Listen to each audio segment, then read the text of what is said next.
welcome. I'm Nikita. And I'm Miraj, and you are watching Take It Out. Well, now Miraj, AI is everywhere, isn't it? It seems to have integrated itself into the very fabric of our daily lives. Yeah, and I think that's why there's so much of doom and gloom about it. It's going to take away our jobs, human extinction and what have you. But at the same time, there are these fantastic, positive stories about how this technology is really being leveraged to propel humanity forward. I'm glad you said that. In fact, very recently, I went and saw these school children using technology to build these amazing science models. And every model had a purpose attached to it. And they weren't intimidated by the technology at all, were they? Absolutely not. Absolutely not. There are also women in rural India training large language models. There's also cutting-edge software that's being used to detect diseases way before humans do. All these stories and more coming up in this episode of Take It Out.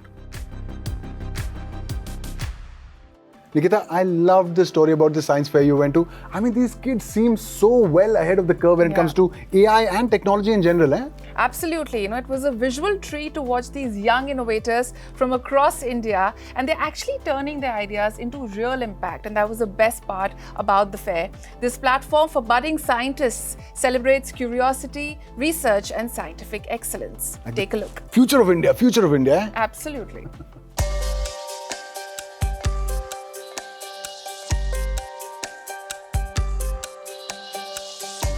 From classrooms to cutting-edge laboratories, India's young voices are shaping the future of science. The Initiative for Research and Innovation in STEM is a program by the Extemplar Education Linkers Foundation. Now, what sets IRIS apart is its global vision, offering selected students a chance to represent India at the Regeneron International Science and Engineering Fair in the United States, one of the biggest science fairs in the world. Now, this is designed to promote a culture of inquiry and innovation.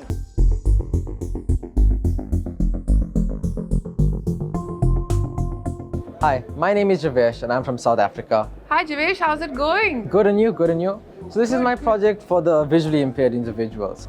Oh wow, I can see a lot of boxes. Tell us, what does that signify first? And then we'll come to your invention. It says person, 93%, person, oh wow, you're 94%, now you're 95. So tell us, what does that signify? So this box basically signifies how many percent the model actually thinks you're a human, or different objects. Like, do you have a phone, for example? I do. So if you put it in front of the camera. Now it says cell phone. Yes. So you see, each cell phone is different from each other. So this is trained on different images, up to 90,000 images in my case. That model, it's a camera. It's a small camera that a visually impaired person can mount. Depending on the detection of the sensor, it tells the visually impaired person what's in front of them. What's in front of them. Yes. See, you connect it to a headset. You connect it to a headset? Yes, a headset. So like a Bluetooth headset. Oh, okay. Yeah, so you just put the buds in and connect, and it'll tell you, okay, there's a person on the right, there's a person on the left, there's someone in the center. Wow. I can see there's a belt here. So the belt is also an independent device. You can also connect it to the system if you'd like, but if you can't afford the main device, this is actually a subsidiary invention. Now, if I'm walking in public now, and there's a wall in front of me, it's going to vibrate and tell me to stop because it's so close. Where is the camera here? Oh, it's a LiDAR sensor. It's a small sensor. Yes, ma'am. It's a sensor? Yes, ma'am. Not really a camera? Not a camera. So it emits light frequency and it bounces back to the object, yes. Oh, wow. So there's 3 of them, but independently. So for example, you're walking in public now and someone's really close to you and you don't know, it'll vibrate to tell you there's something really close to move in the opposite direction.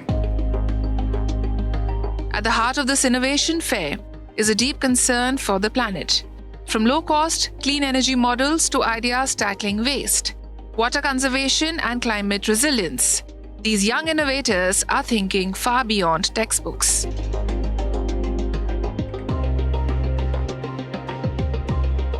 As you all know, water scarcity is a very prominent problem. In fact, 2 million people suffer from it, and we created a solution to extract water from meshes in foggy and airy regions, and therefore we were able to extract a lot of water and to get just potable waters that families can use and drink in communities that don't have water anymore. In order to test our hypothesis that it truly does improve water collection compared to other standard meshes, we created this fog simulator.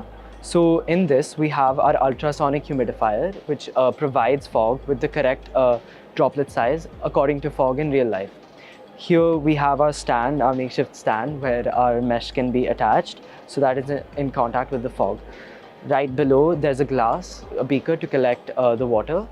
And here is our fan that simulates the velocity that you would find in a mountainous or maybe high altitude region where you don't get a lot of water. As the fog gets collected, the water droplets, they basically condense onto the mesh, and as the water droplet grows in size, it's attracted to the different layers of the nanoparticles that we've used in the mesh, and that causes it to quickly drop off. So as you can see here, there's a concentrated area which shows that fog has been collected and be condensed into water droplets, and is like perfectly safe to drink, and it's potable.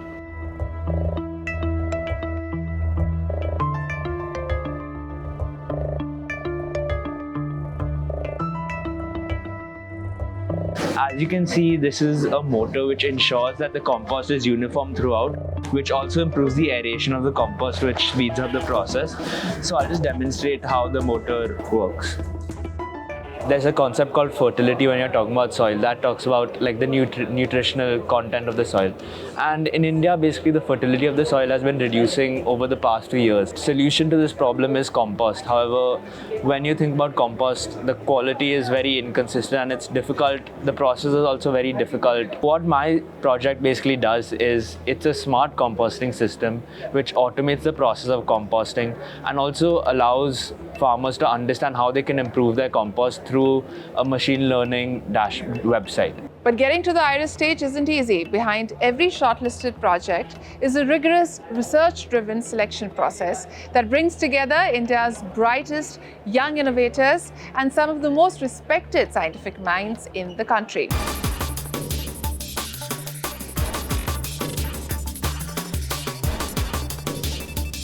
I would advise all the students who are young, who are thinking, and who want to take up science as a career that don't let any idea go waste. There are multiple platforms which are available. Talk about it, write a synopsis, and send it across. This is one platform where all that matters is what you have ideated, how you have researched, and then how you have come up with a project that will probably benefit the whole of humanity. Kids are fearless, and they're willing to go out there and take those risks. And you can call it maybe the Shark Tank culture or whatever. There is this big move towards just taking that chance and just seeing what develops. And I think that's great for the country. I think that's great for the economy. Winners of IRIS 2025 were announced, with students taking home gold and silver medals, along with special awards, recognition not just for innovation, but for months of research, resilience, and scientific thinking.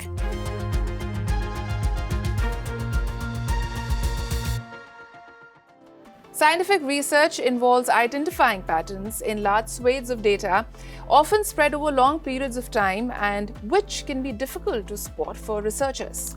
Yeah, I believe that AI has already gotten really good at sort of detecting diseases much earlier in X-rays and in all kinds of scans. Isn't that right? Exactly. In fact, our next story is about how radiology is using AI to detect symptoms of breast cancer in mammograms. Now, the software flags areas that require closer human attention, while doctors remain responsible for every final diagnosis. As the way it should be.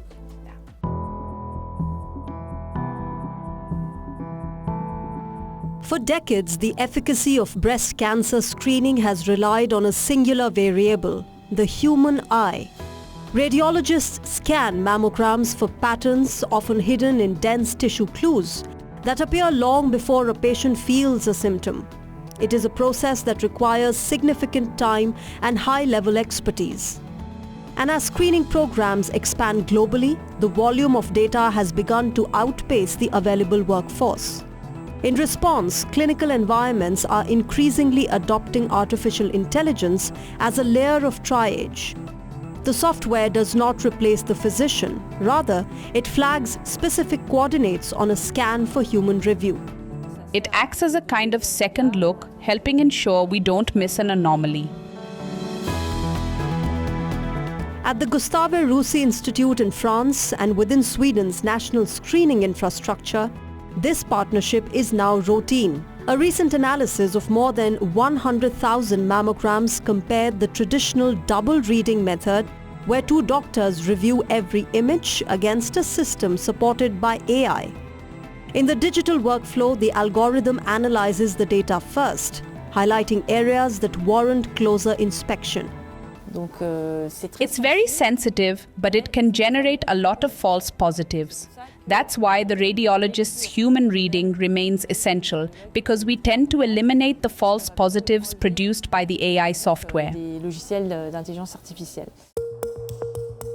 The research aimed to determine if automation could improve detection rates without overwhelming the system with false alarms. In this model, accountability remains strictly human. For me, AI is not about replacing the physician. It's about doing what the radiologist cannot do, because the data are so vast and comprehensive. And in 2026, that is precisely what is expected of us in oncology, to take a holistic, wide-ranging view of the entire patient, biologically, through medical history, and through imaging. The data showed that artificial intelligence support led to a measurable increase in cancer detection. This improvement did not correlate with an increase in false positives or unnecessary patient anxiety. It doesn't save time. In fact, sometimes we spend even more time because we carry out our usual radiological reading, comparing with previous studies, as always, and then we review what the AI has produced. The shift highlights a paradoxical reality of medical tech. Better tools often lead to more work, not less. While AI is adept at spotting subtle anomalies, it lacks the context to identify larger, more obvious pathologies that a human would recognize instantly. But essentially, if we relied entirely on AI without any human review, we would make serious diagnostic errors. For example, these programs are trained on databases that focus on detecting subtle anomalies, which is logical. But an AI system could miss a 5-centimeter cancer that a radiologist simply wouldn't overlook. As the number of patients grows, the role of the radiologist is shifting toward one of high-level verification. By filtering low-risk scans, AI allows specialists to focus their time on the most complex and critical cases. Now, India is already considered one of the most competitive powers in artificial intelligence. We're setting up large data centers, we're really big on digital sovereignty, and it is not just restricted to the big cities. In fact, Miraj, this has trickled down to rural India, where women are training large language models. That's our next story. India has climbed to third place in a global AI power ranking, overtaking Japan and South Korea. The league table, compiled by Stanford University's Institute for Human-Centered AI, measures more than 40 indicators, from patents and research to private funding and industry activity. And global tech giants are paying attention. In recent months, Google, Microsoft and Amazon have announced multi-billion-dollar investments to build some of the world's largest data centers in India. But beyond the diplomats, deals and big announcements, a very different AI story is taking shape in rural India.